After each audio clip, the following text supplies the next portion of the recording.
Welcome to this session of the Ancestral Healing Summit with my guest, Dr. Kimberly Mascaro. Our topic today is reconnecting with ancestors, strategies outside of the box. Dr. Kimberly Mascaro is a clinician, author, artist, dream worker, and educator. In her California private practice, she supports women on the path toward total mind, body, spirit wellness. Dr. Kim delivers presentations and workshops nationally and internationally, and is the author of several publications on dreams. You can find her at consciouschimera.com. Kim, thank you so much for being with us today. Welcome. Thank you. I'm excited to be here. This is such a great topic and very close to my heart.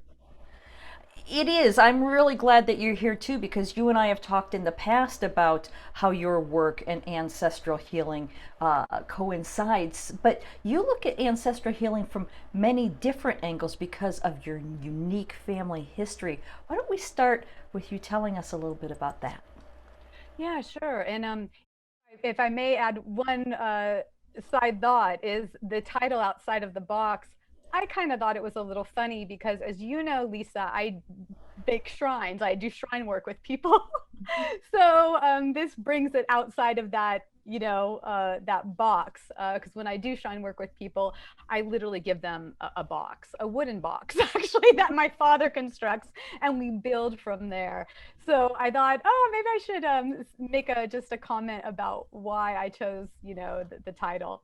Well, but to answer your question, yes, the relationships that I have with my biological ancestors from maternal and paternal sides are really different. And so I'll tell you a little bit about that. Now, my father's side, um, I'll just say, really strong relationships, very close relationships, and not just with grandparents, but with also great aunts and uncles, a great grandmother I was so blessed to know, and even grandparents, of course, and my grandmother's cousin that came over, and they all came over from Italy, and so they were Roman Catholic, and many of these family members on my father's side, they lived for a long time. I think it was one as old as 101, and I believe that was my great great aunt Florinda, who she just kept going, and this was great for me because the longer they lived, the more I got to know them. Now, on my mother's side, it's very different. So I acquired from her a large family as well, but foster family members, um, and these foster family members on my mom's side. Um, there was there was some closeness there, but there was also some, I'll just say, some fracturing to keep it light. But I also acquired very fractured relationships with her biological ancestors. And that was, due to my mom being placed and her sister being placed in an orphanage and later foster care. And that was a result of family violence, addiction, primarily alcoholism. And they didn't live as long either. So, not nearly as long as my father's side did. So I barely knew them. And when I was introduced to them, it was a little like in my toddlerhood, and they were farther. So I share all that just to say that, you can see that the stark difference in having local, close, extended Italian family who kept their traditions, and then another side of the family who was spread out a little more geographically, and the relationship was sensitive due to the history. Again, that's for the biological piece, and the foster family members, um, a little, a bit closer, definitely a bit closer.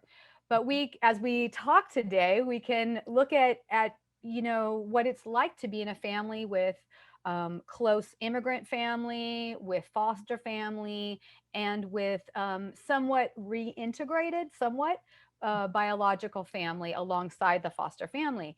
And so, obviously, right, there's attachment wounds there. Mhm. And so, given these starkly contrasting relationships, I've used differentiated ways to connect with the ancestors on my mother's side versus my father's side. And I'll add to that, I'm more cautious in this type of ancestral work with my biological maternal ancestors. Yeah, and that's perfectly understandable because you don't have almost like the psychic bond that it sounds like you have with your father's side of the family, where there's a lot of loving emotion just sort of in the air. Is that accurate? Right. And it's also how they show up. And we could talk about dreams a little later too. It's how they show up in my dreams, and shamanic or imaginal journeys, Mhm. um, even meditative states. Hmm. Yeah, yeah. So it's reflected there as well. Right, right. So even though, in spite of the fact that you feel somewhat disconnected from your mother's side, where it's disconnected, and people who are long forgotten people you might not even know, you still believe that anyone can connect with their ancestors to strengthen ties. Yeah, yeah. Even if there's that disconnection and maybe they this ancestors some ancestors died a long time ago, so they may be long forgotten. Definitely we can connect. And so for those of us living today without the memories of ancestral teachings, maybe writings, lessons, even objects, what have you, we can still connect with them and acquire some type of knowledge or knowing through non-ordinary states of consciousness. I realize I'm talking with my hands a lot, but I think it's an Italian American thing. But so we can do this by accessing the world of dreams. Um, we can take imaginal journeys, as I mentioned, or sometimes they're called shamanic journeys, enter meditative or deep prayer states to help us reconnect. And I personally have found that all those ways have been helpful with both, ones I'm more connected to and even disconnected to. So, I'll say wisdom or like an inner knowing can be passed along through these channels, in my experience, fairly easily. And we can turn our attention towards repairing wounding in these altered states, as you know. Mhm. So this is important to me, because some of my ancestors died, like I said, when I was very young, while others died before I could establish a true relationship. And even with my mom's side, I'll just add, if where I sit today, knowing what I know and where I sit today, regardless of the what happened, the history, the stories, I would have liked to be more present and ask more questions. But so yeah, but sorry, off track. But I'll just say for me, meditative as well as dream states, just have provided opportunities for this kind of connection. And I won't share too many details because I do keep some of those experiences personal. But just an experience earlier this year, I was reminded of something. That was important for me. It's personal. Might not mean anything to anyone else, but just of like their clothing choices. And and in the dream too, I could see the colors and feel the texture, in a really warm dream hug. And I also experienced, I'll just call it for lack of a better word, like a perceptual shift that resulted in less grief and my taking greater responsibility for my decisions about how to live. And I know that kind of sounds vague. If we have time, maybe we can have some stories. Mhm. But I just wanted to share that what can happen in these states can be surprising. I, sometimes I think something's going to happen or make a request or a hope. Something very different goes down. So all of this type of work has been such a learning experience for me. Yeah, yeah. So then what about on the flip side? We were just talking about connecting with those who you were either disconnected from or didn't feel necessarily close to. But what about uh, for your ancestors or even recent relatives, uh, the ones that you had a close tie or positive memories with those deceased loved ones? What can you do to help reweave lost bonds? Well, and this is where the talk's going to get fun because I have some things to show you. Uh, so let's take a look at the home. And I'll start with my favorite place, the kitchen, as it's the heart of the home. It's not just my favorite place because I like to eat, but it is the heart of the home, I believe. And I have some notes here too. So I want to be sure, and some objects I'll show you. I don't want to forget anything here. So, uh, kitchen wise, one way to connect, whether you have an altar or not, just a kitchen table, would be to cook for them. And you can set up a place setting, leave an open chair. Um, Something I've talked to my father about. He likes to leave a space, but often when he'll conversate outside with a deceased loved one. But for me, I love the kitchen. I like to cook sometimes, but I really like to eat and eat traditional foods as well. So, a way that I connect with my ancestors that I especially had close ties to would be to serve them what they like to eat or what they taught me, and leave it as a as an offering there. Um, People might have recipes, cookbooks, Mhm. maybe plates, tablecloths. Oh, let me show you kitchen and cooking utensils or aprons, and those I have. So I was lucky enough to get grandmother's spoon, wooden spoon. I take good care of that and I use it. Also, traditional Budino or Piemontese dialect pan to make bunut, like an Italian pudding or flan like dessert. Are you familiar with that, Lisa? I'm familiar with flan. It's one of my Okay, favorite okay, things in the world, so I'm right there with you. okay. The Budino pan. Or in my family's, this part of my family's dialect, bunut. Um, Also, again, I feel very privileged to have these items, and so I take great care, but I use them as well. Um, the old school apron,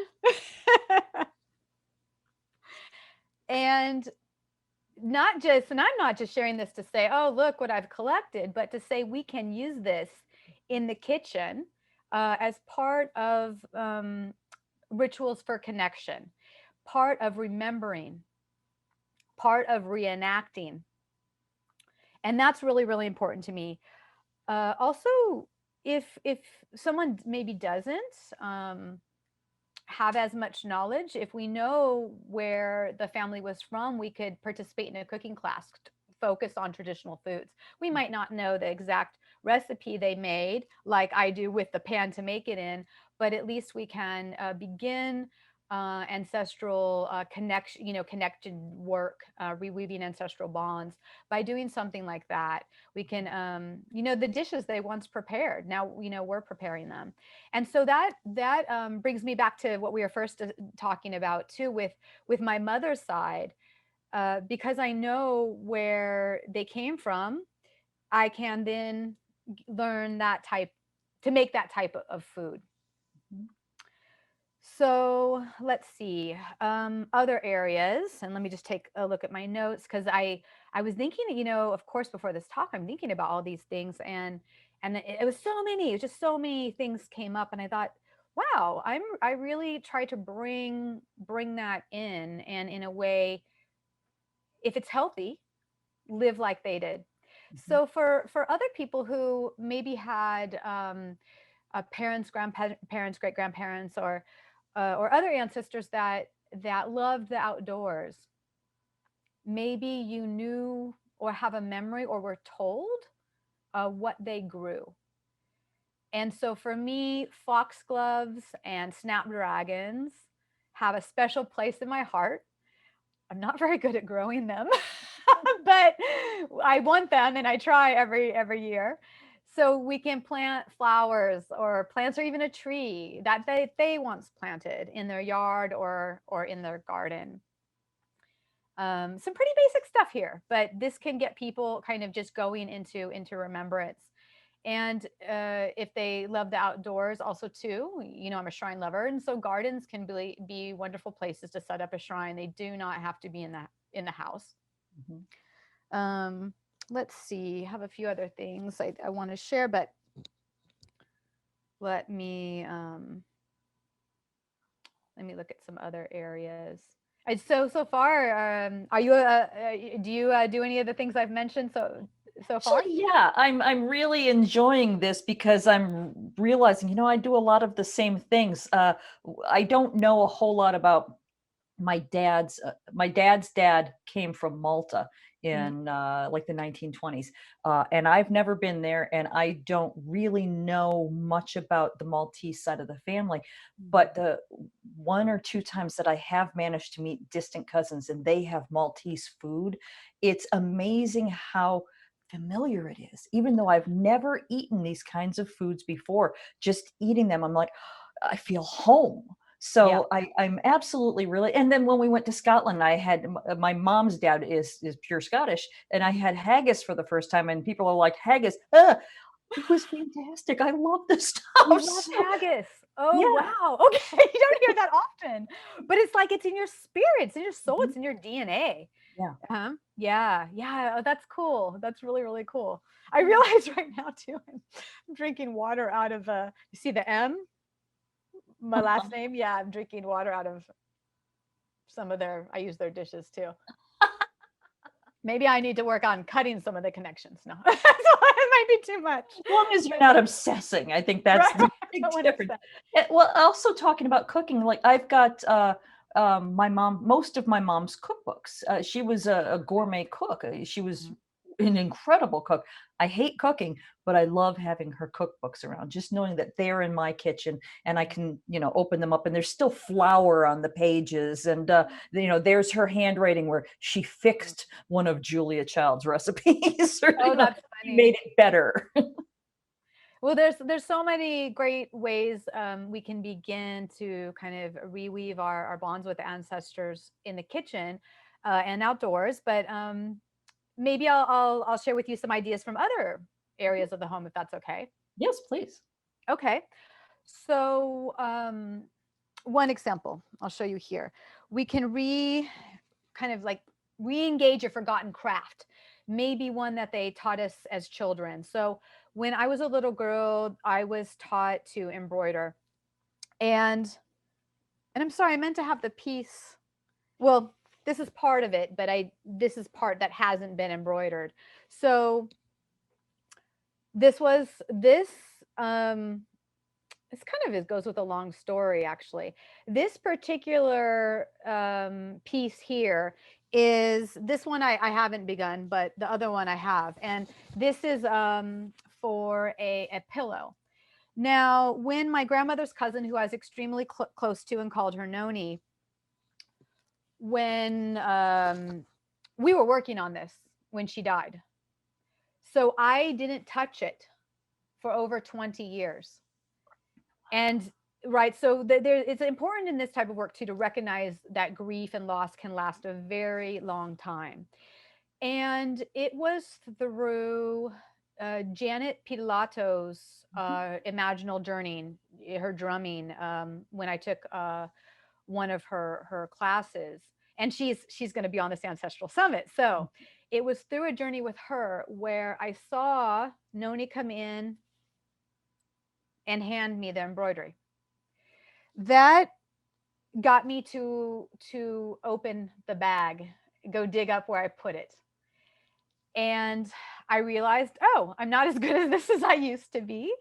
So I can take a course and relearn a craft, or someone who may not have that connection can go and just take a class if they know what the ancestors were up to Mhm. when they passed along. Another thing, again, very privileged to have is other cloths that I don't remember what this is called. I don't know if you know, but this type of work where I mean, there's some cross stitch embroidery going on, but these other, uh, I'm sorry, I don't remember what it's called. Yeah, I'm not sure. I know I've done embroidery before, but I cannot remember. I can tell you cross stitch, but other than that, I don't know the names of Embroidered these. cross stitch, all those types of arts with linens and fibers and things, and um, even reconstructing a piece. This may have been theirs, but we can reconstruct a piece if we want to wear it during any type of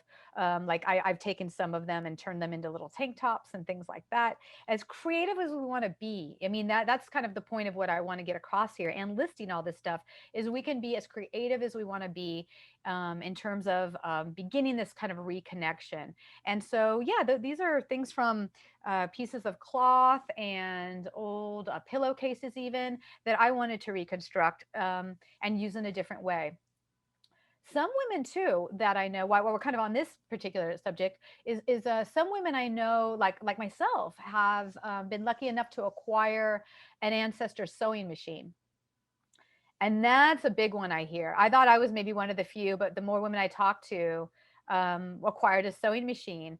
And I find it so cool that I can, place my hands where their hands once were Mhm. and work that piece of equipment um, in the way that they did. Mhm. So that's been pretty meaningful for me. Let's see.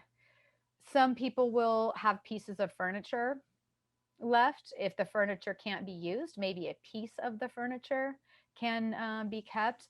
I have one thing that it's like a little tiny bench, and I can sit on it for daily meditations that are directed to reconnecting with ancestors through deep prayer or meditation. If I'm going to do, let's say, a different type of meditative practice, I would use a different space. So I just say that too, so that, everything isn't like always blurred together, so that things are kind of set in place. Um, some people even use old photos, kind of for gazing at during deep prayer. So again, we can be super creative here. If you have old bed linens, they can maybe you use a pillowcase, for example, as part of a dream practice if you're trying to bring in or incubate a visitation dream. And if you're doing that, let me just say, have dream journals. I put stickers all over mine, but yes, keep dream journals. And then you can even tag the visitation dreams, or ones you incubated, or however you want to organize your system. So if you're doing dream work with ancestors, I highly recommend, and I'm going to say this, Lisa, I highly recommend keeping a journal or a log of some sort. And then two other things.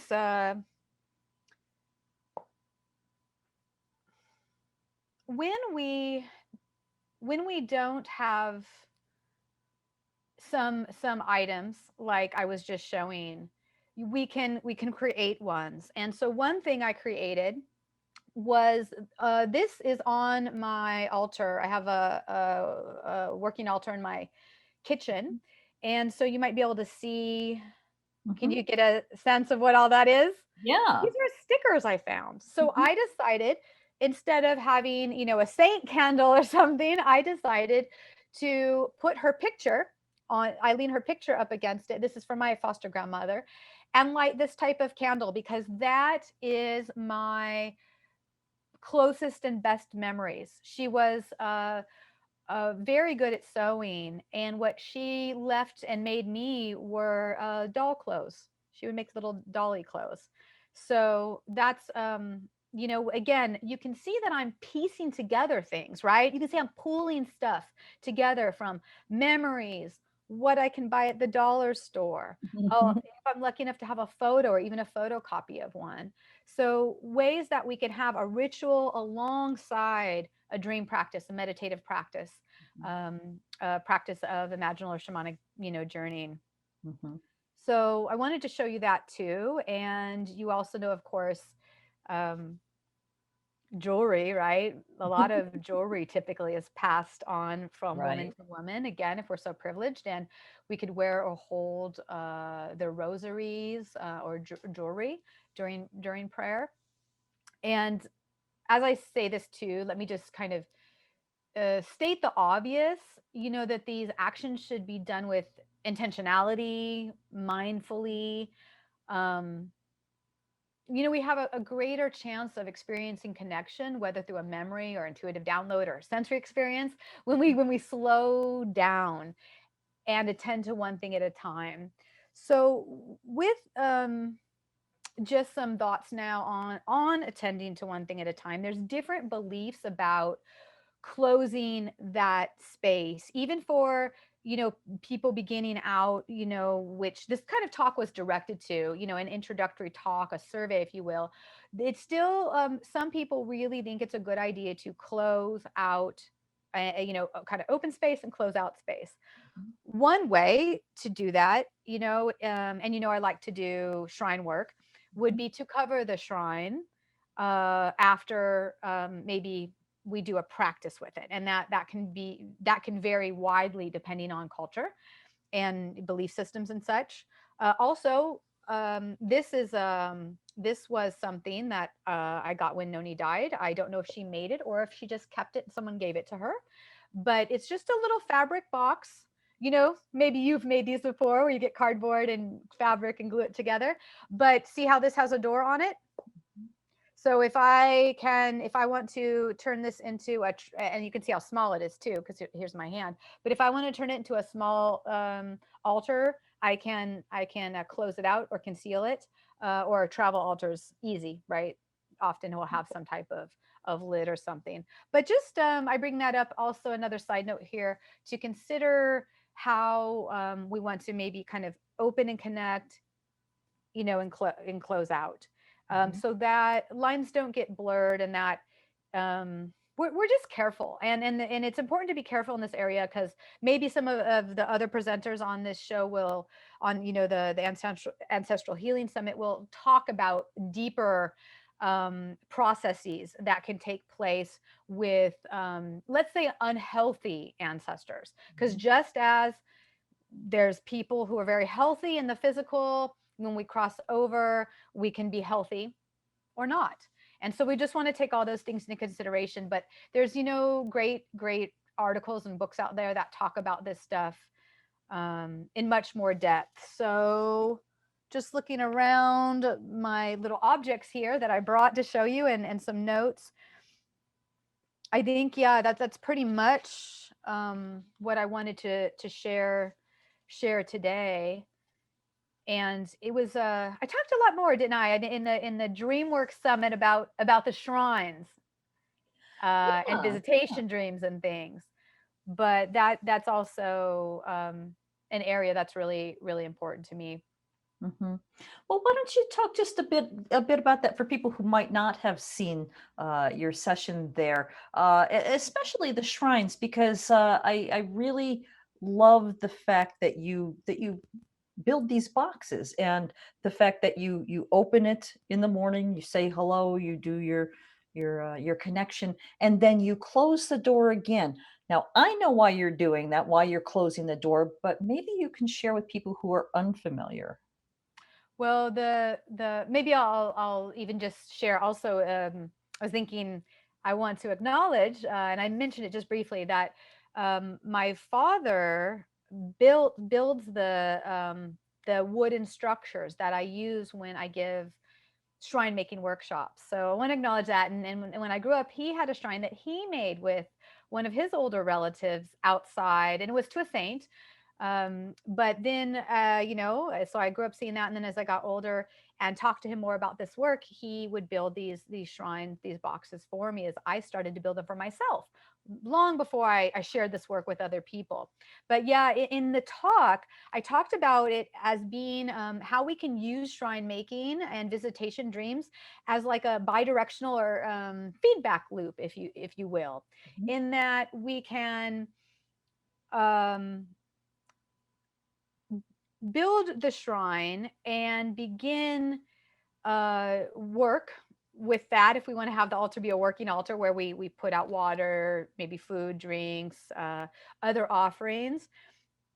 And one of those can be if we're wanting to, if our ancestors haven't showed up spontaneously in a dream, or if we want to ask for another one sooner than waiting, we can write a letter, put an offering, ask for that type of dream as part of an incubation process, and then go to sleep and and see what happens.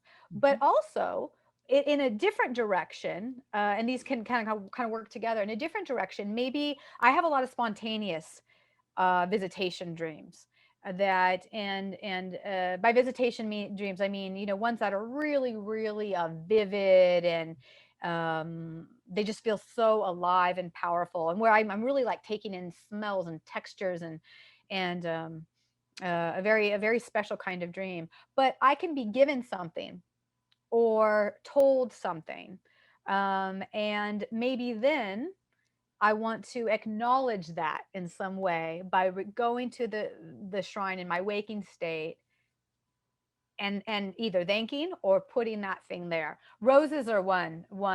Been given a rose, roses are on the altar, or put some from, some roses there, then maybe one shows up in a dream. So it's really interesting. We can track this kind of bi-directional, or this I like to call a little feedback loop type of thing. But for some people, um, and I'd want to talk to others about this too who do this type of work, because I'm not really held too tightly to, um, let's say, certain ways of always doing things. Mhm. But some would say, and have shared with me too, that it is important, especially so lines don't get blurred, and especially if the relationship in the physical was maybe not so healthy, but we want to do healing work for that ancestor here and now, that we open a space and then close the space out. A simple way to do that is covering the area Mhm. with a cloth or something. Some people make doors. I showed you a really super simple one that anybody can do, but some have even double doors. And that's why some people like to purchase or construct small cabinets that can open up and get bigger and then and close. But that's not how everyone does it. So I want to just add that in, that that's not how everybody does it. So some of the opening and closing can be in our mind, in our intention, I believe. And again, through how we make offerings and when we don't, and things like that. So Mhm. that's going to really, I think, depend on culture, Mhm. and beliefs, and traditions. Okay. Well, let's backtrack a bit. I'd like to ask you about visitation dreams. I think Mhm. anybody who's had a relative pass has had dreams where you know that that person is really there, and there was definitely visitation there. But then there's other dreams that you have about loved ones on the other side. Like, for example, I have dreams about my dad where in the dream I'll say, I thought you were dead. No, wait a minute. Here you are. And then in the dream, I'll realize that I'm dreaming that he is still dead, but I'm dreaming that he's alive. So it's this weird sort of a hall of mirrors type dream. Would that be considered a visitation dream? Well, I have a very broad definition of visitation dreams. I may definitely do so, but that's really interesting. I'd like to hear more about that. I felt a little confused. You're saying, you tell me it again. You had some awareness in the dream. You had some level of lucidity Mhm, that you knew. Okay, he's passed on. mhm. You knew you Well, were. let me go ahead and tell you I've had this more than once where in the dream I'm with my parents who have both passed, but Okay. it usually is with my dad for some reason Okay. where I'll be like, "Oh my gosh, it's so good to see you." I don't say this aloud to him, but I'm so glad to see him because he was dead. Hmm. And now he's not. Here he Yeah. is. And then at one point in the dream, I'll realize, "Wait a minute. he is dead. I'm dreaming that he's alive. But did I dream that he was dead? Is he really alive? So in the dream, I'm questioning, am I dreaming? Is he really dead? Or it just keeps in this Ah, loop of trying to figure out, is he really dead? I haven't had that experience. That's interesting. I wonder though if you could ask him. That's what I might do if especially if I have that, you had some lucidity there, Mhm. would be to ask him and talk, and because what I'm hearing reflected too is like our own kind of state of mind is like, no, this isn't supposed to be happening, but it's happening. But this isn't supposed to be happening, but I'm really glad it's happening because I want to see you, I miss you. um so if I have some level of lucidity, I would ask, I would suggest just asking, and maybe also asking, we can ask to be shown what's it like where you are now. What's it like, what was it like to die? Was death hard and scary? Could you, I mean, these are so many options, right? um, could you tell me something that I don't know that would confirm that you're still here with me? Can you leave me a, a message? you know um, that's like a synchronicity, something you might see. Let's Hmm. say, oh goodness, um, let's say your dad loved, I'm making this up. Let's say your dad loved elephants. And you said, I know, we always had that special connection. We'd go to the zoo every few months, and we loved looking at elephants, this and that. Show me that you are here. And maybe I go buy a little elephant and put it on the altar. But then maybe I go walk to my car in a parking lot, and someone dropped their keychain, or someone left and it's a little elephant. Or, oh, that's funny, someone must have left their hat here on this park bench next to me. Oh, there's an elephant on it. I like to look for things like that, Mhm. synchronicities in a way. So for dreams that seem to be both of, I'm having an experience, and maybe there's a part of me that doesn't believe I can have this experience, I would still want to play in that field. Hmm. Okay. Interesting. I'll have to, I'll play with that myself. I would like to backtrack once again to earlier on in our conversation. We were talking about, like, for example, on your mother's side of the family, there was a lot more disconnection than there Mhm. was on your father's side. I mean, when you talk about his side, there's so much juice there. There's so much family connection that I can feel it from here. But when you're talking about your mom's side, even if there might have been affection, it feels like there's a lot of unknowns. There's a lot of people who didn't know answers. It Mhm. feels a lot sadder. So when you're working to connect with that branch of your family, uh, you don't have the pans to make the desserts, and you don't have the wooden spoons. What do you use to connect with a side of the family that isn't as juicy as your father's side? Yeah, well, one way, and that's kind of where this candle could come in, is to take a memory and go from there. Be creative with that memory. How do you want to make a physical representation that reminds you every time you see it of that memory? And can that, what's created, can that be the space to where I may offer a prayer, may include in a dream ritual, or what have you? Another thing, mentioning the cooking, if we have any information about, what where they're from, what they maybe would have been cooking or eating based on the location and their ethnic history, things like that, we can begin from there. So those are slow. I think all of this should be a really slow, deliberate process, but that especially is a slow, thoughtful process. And if it were me, I'd be tracking my dreams on this at the same time as I'm doing these re engagement rituals. asking, in prayer as well.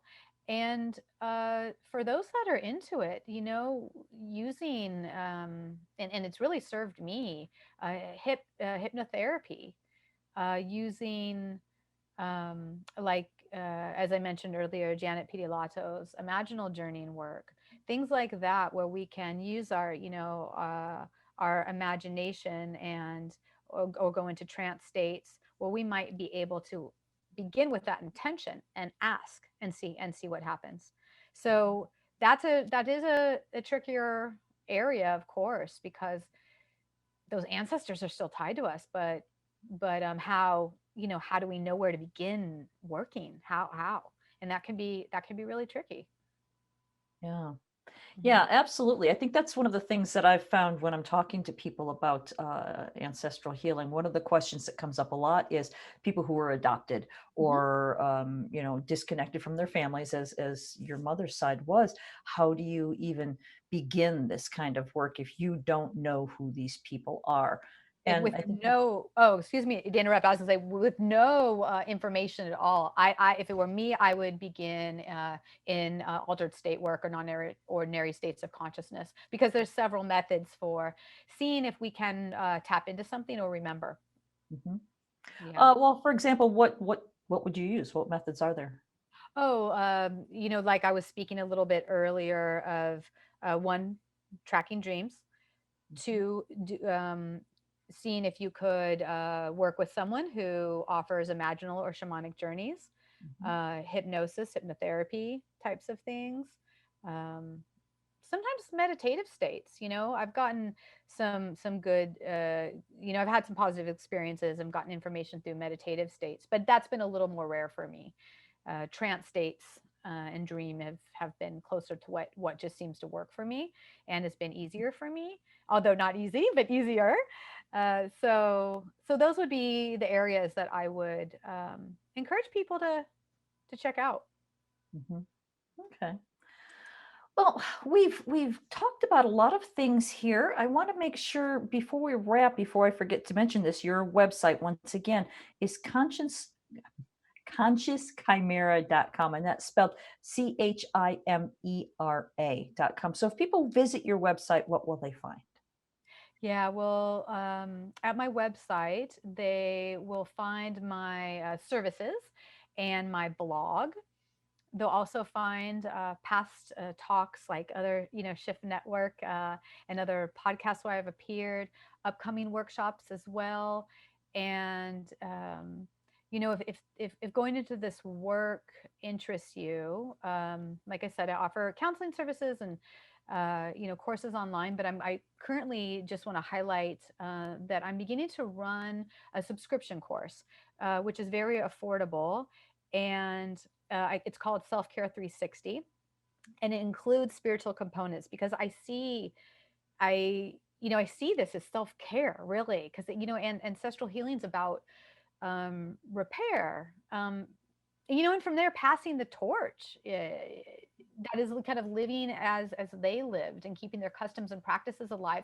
Again, if they were healthy, and passing this beauty on to the next generation. So this, for me, is part of self care work, and I really look at self care very holistically. Hence the name Self Care 360. And so on my website, you can find that opportunity, and in the blog, as I mentioned, writings on this type of work, and several publications on dreams. One of which I just signed a contract for, so I'm very excited. I just signed the contract, so my next book on dream medicine and these types of extraordinary phenomena is coming out by the end of the year, and this time with Top Light Books. So I'm really excited about that. Oh, well, congratulations. That's Thanks. wonderful news. Yay, you. Two highlights this week, having talking to you and signing that contract. So it's been a good week, which is so nice during this time, right, during COVID, to have a week with some uh, great things happening. It's really, Yeah. really lovely. Yeah, that's excellent news. I'm so happy for you. And I so appreciate what you've brought to this conversation today, because it just feels so so homespun, and it doesn't feel like a lot of the ancestral healing work is kind of spooky and kind of Oh. it hurts. And this really felt very warm, and it reminded me I've got a teacup that my grandmother, who I adored, she died when I was she died many years ago, but my mom never told me this story until like 10 years ago, because she has the teacup collection. There's this one specific cup that we all grew up in Detroit, and Windsor, Ontario, Canada is right across the bridge. So they would once in a while go over to Canada. And my grandma bought this gorgeous bone china Oh. teacup, but she didn't want to bring it through customs. I don't know why, but she smuggled this teacup across from Canada. She took the cup and she put it inside her bra, and then took the saucer and tucked it down into her girdle. And I just think that that's the funniest story, because my grandma was just this crazy old lady, and I mean it in endearing terms. She was just fantastic, and the idea of her smuggling this teacup back across the across the bridge was so funny to me. So whenever I really feel the need to, whenever I'm feeling really low and I just kind of feel the need to be picked up, I'll drink a cup of tea in the cup that my grandma stuck in her bra and smuggled across from Canada. So I appreciate your sharing these fun ways to connect with our ancestors. I think that's very special. Thank you. I mean, we have to start somewhere, and for some people, if this is a new beginning, a new process, that sometimes, yeah, we don't know where to begin, and we can question ourselves. Oh, is this the right way to do this or that?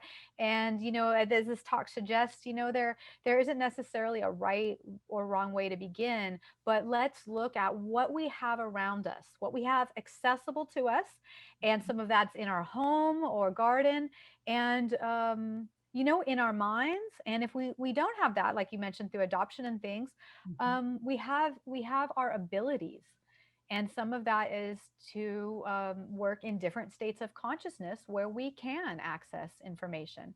And so I love your teacup story. Maybe next time you have a cup of tea in that teacup, you make one for her. That's a fine idea. Thank you. You can tell I like the kitchen, can't you? I'm like, Yes. let's have tea together. Yeah, yeah. Absolutely.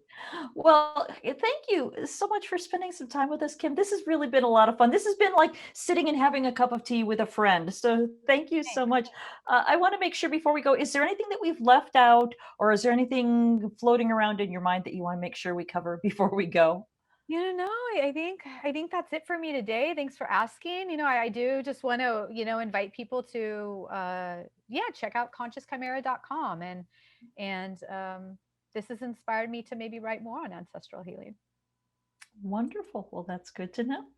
Thank you again. And I want to remind everybody I've been talking with Dr. Kimberly Mascaro, and I want to thank you for joining us. I hope you enjoyed this conversation in the Ancestral Healing Summit.